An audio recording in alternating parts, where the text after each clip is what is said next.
Hello friends, welcome back to my YouTube channel. तो friends, आप देख रहे हैं धीरे धीरे से। तो फ्रेंड्स, आप आगे देखेंगे कि राघव अपने पापा को समझाता है कि पापा जी, इस तरह से हम डिम्पल को कमरे में बंद करके नहीं रख सकते। और मैं खुद डिम्पल को कमरे से निकाल के लाया। मैं खुद डिम्पल को समझाऊंगा। आप जो कर रहे हैं बिल्कुल सही कर रहे हैं।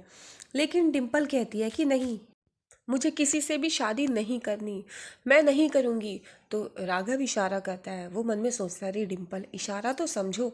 और फिर वो इशारा भी करता, पर डिम्पल नहीं समझती है। वो कहता है कि डिम्पल चलो, मैं तुमको समझाता हूँ।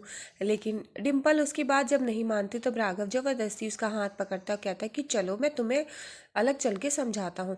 तो इतने में राघव के पापा जी देखते हैं, तो वो कहते हैं रुको। राघव अपने पापा जी की बात सुन के रुक जाता है। और फिर राघव के पापा जी कहते हैं कि स्वाति, जाओ, तुम राघव और डिम्पल के साथ में जाओ। और स्वाति तुम्हारी भाभी है। डिम्पल और भाभी सहेली की तरह होती है, तो स्वाति तुम्हें समझा पाएगी।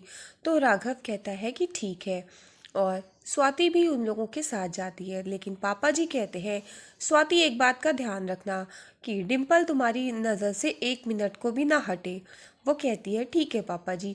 और राघव और डिम्पल के साथ वो जाती है। इधर भानु किचन में खाना खा रहा होता है। नीलिमा उसको छुपते छुपाते खाना खिलाती है ताकि कोई देख ना ले। तो नीलिमा कहती है कि सुनिए जी, पता है बाबूजी तो गए हुए हैं, वो 3 घंटे बाद आएंगे, घर में कोई नहीं है, बस विद्या है।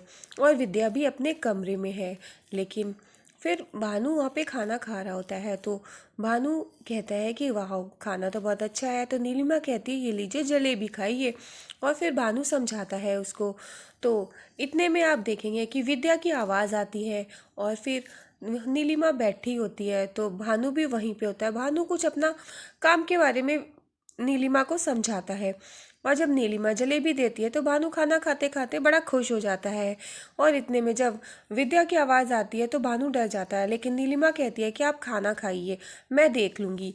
विद्या आती है, कहती है कि मैं किचन में चाय बनाने आई हूँ। तो नीलिमा कहती है इतनी भी जल्दी क्या है जो तुम घुसती चली आ रही हो, और ये कोई चाय का समय है? तो वो कहती है मेरा सुबह से सर में दर्द हो रहा है, तो मैं चाय, तो नीलिमा कहती मुझे तो चाय नहीं पीनी है। तो फिर वो कहती ऐसा करो विद्या, तुम जाओ अपने सर में बाम लगा लो, आराम मिल जाएगा। अगर इस टाइम चाय पियोगी तो फिर भूख खत्म हो जाएगी। वो कहती है ठीक है, और चली जाती है। और फिर भानु कहता क्या बात है श्रीमती जी, आपका रौब तो बिल्कुल पहले की तरह है और अभी भी वही रौब बरकरार है। तो नीलिमा कहती है और क्या।